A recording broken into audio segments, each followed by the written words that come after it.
we will immediately bring this to you. If you are not interested, we will explain the whole science, inspire you and make you interested in enlightenment time. We need to cater this enlightenment wherever they are, because enlightenment is the birthright of all human beings. Kailasa is responsible to provide that to all human beings.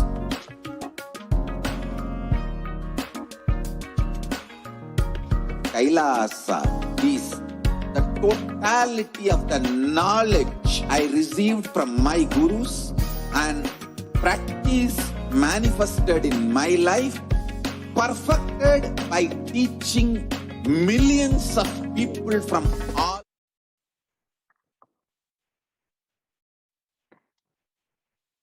Nithyanandam, everyone. So welcome back. In this segment, we are going to learn about the multi-layer quarantine COVID care protection centers at the Kailasa's de facto spiritual embassies.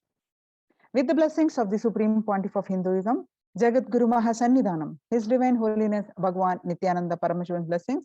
Let's start with the Sadguru Vandanam. Nithyanandam Paramasugadam Kevalam Jnanamurtim Dvandvatitam Gagana Sadrusham Tattvamasya Ekam Nityam Vimalamachalam Sarvadi Sakshibhutam Bhavatitam Triguna Rahitam Sadgurum Tam Namami.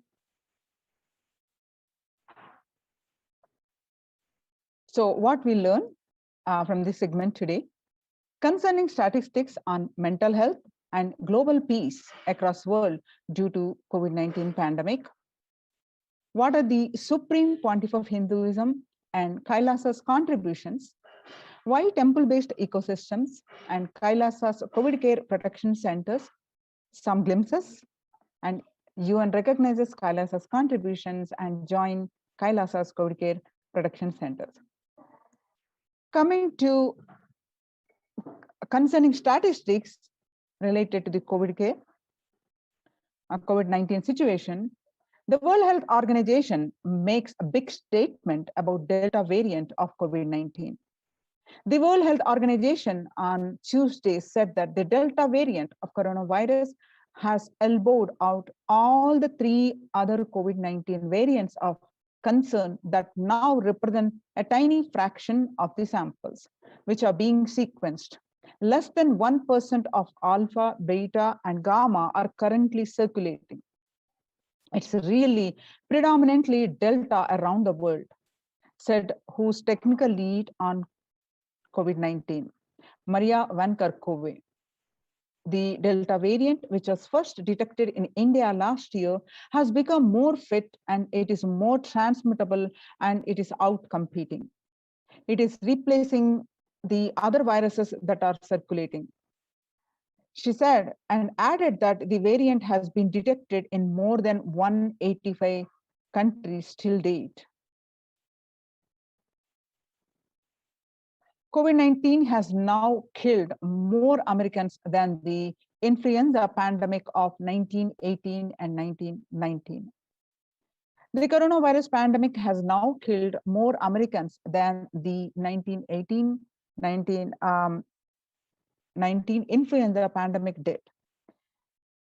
The 1918 to 1919 flu infected about 25% of Americans and killed an estimated 65% with 675,000 deaths. COVID-19 has infected more than 12% of Americans and killed about 0.2% with 676,000 deaths. Now that the US death toll from COVID-19 has surpassed 676, this pandemic has killed more Americans than the 1918 influenza pandemic did. Axios and the Associated Press both reported the grim milestones on Monday. COVID-19 is now officially US deadliest pandemic as death toll crosses that of 1918 and 1919 flu. COVID-19 is now officially US deadliest pandemic, surpassing the estimated US fatalities from 1918 influenza pandemic.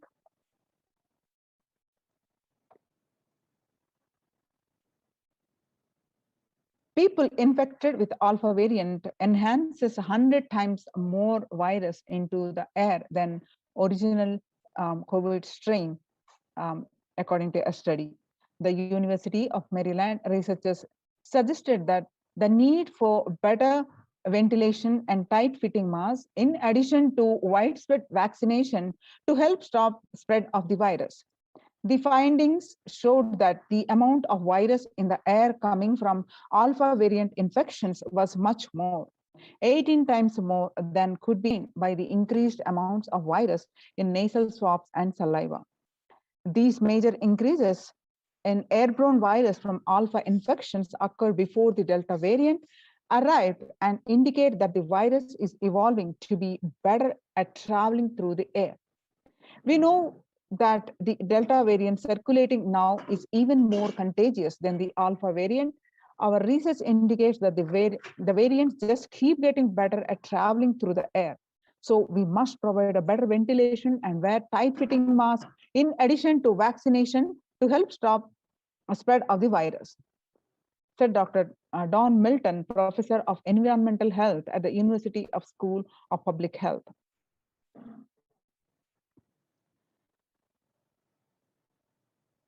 All these days we were thinking the 6 feet distance can prevent us from contracting the COVID.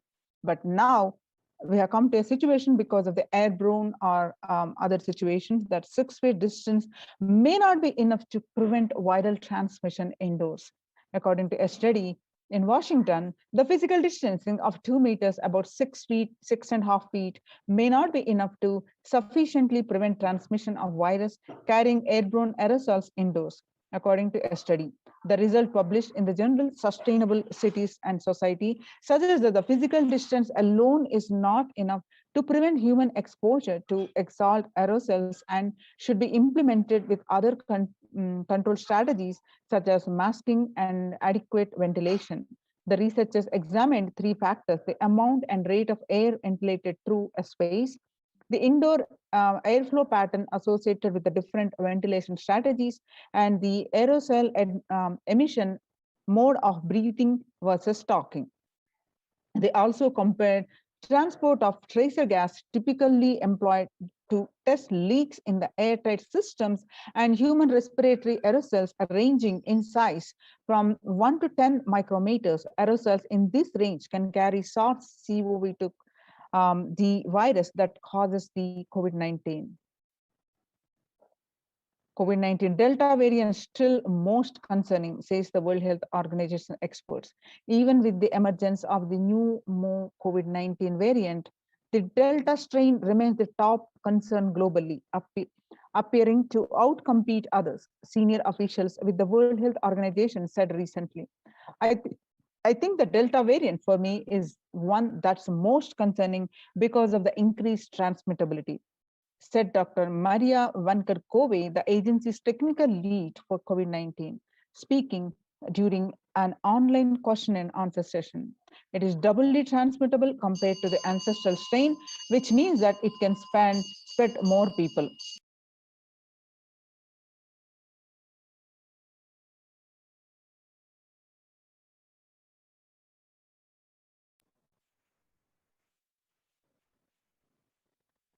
In US, the COVID-19 pandemic is nowhere under control, and says the chief medical advisor, Anthony Fauci. He said, right now, we are still in pandemic mode because we have 160,000 new infections a day. That's not even modestly in good control. In an interview with Axios, the US has reported 40 million cases of COVID-19 since the outbreak of the virus, with over 4 million infections added in the past few weeks. The increase in COVID cases comes as the US administration earlier this month announced that it boosted shots of the vaccine as the Delta variant has become dominant in the nation and is wreaking havoc. This surge in Delta variant is driven by the low vaccination coverage in many communities around the US, according to the US Centers for Disease Control and Prevention. In a country of our size, you can't be hanging around and having 100,000 infections a day. You have got to get well below 10,000 before you start feeling comfortable. COVID-19 violent incidences and fatalities. On one side, the virus is airborne and it is more transmittable than before. And because of the not only health concern, now it is making a world less peaceful. And it is affecting the mental health, which is the younger generation are affecting the mental health issues like anxiety and a depressive disorder due to the pandemic.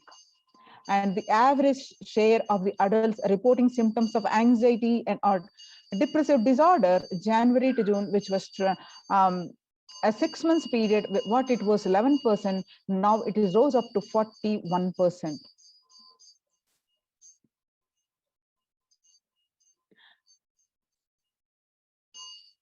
Stress in America 2020, a national mental health crisis. COVID-19 is a significant stressor for most Americans. Nearly 8 in 10, 70-80% say the coronavirus pandemic is a significant source of stress in their life. Nearly 7 in 10, which is 67%, say they have experienced increased stress over the course of pandemic. More than 60,000 US healthcare workers have contracted COVID-19 and 300 have died. Of the health workers who treated patients during China's COVID-19 outbreak, 50% showed signs of depression and 45% showed signs of anxiety. And the self-reported mental health among pregnant women and new mothers before COVID-19 pandemic, depression, what it was 15%, now during the pandemic, it is increased to 40.7%. And the anxiety before was 29%, now it rose up to 7%. Living under stay-at-home orders, 8 in 10 students are struggling with focus on and avoiding distractions. Students are interacting most with parents. During the COVID-19 physical distancing, parents support students simply by spending time with them, ranked much higher than talking about COVID-19 news. Number one challenge, the college students' mental wellness, a virtual face-to-face time for high school students, digital social gatherings. 55% of all the students do not know where to go for help for their mental health. Understanding the pandemic's impact on working women, nearly 82% of women surveyed said their lives have been negatively disturbed by the pandemic. Nearly 70% of women who have experienced these disruptions or can concern their career growth may be limited as a result. The global economic outlook during the COVID-19 pandemic, a changed world. The pandemic is expected to plunge most countries into recession in 2020, with per capita income contracting in the largest fraction of countries globally since 1870.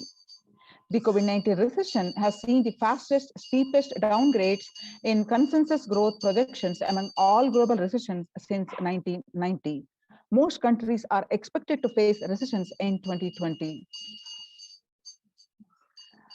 International Labour Organization, COVID-19 is a threat to peace building in conflict-attracted nations. The COVID-19 crisis has worsened already fragile situations. The ILO is more aware than ever of its responsibility to promote peace and resilience in the time of this global pandemic. The city's mayor has said that, the Mumbai city mayor has said that the third wave of COVID is already upon Mumbai, pointing to a sudden spike in cases.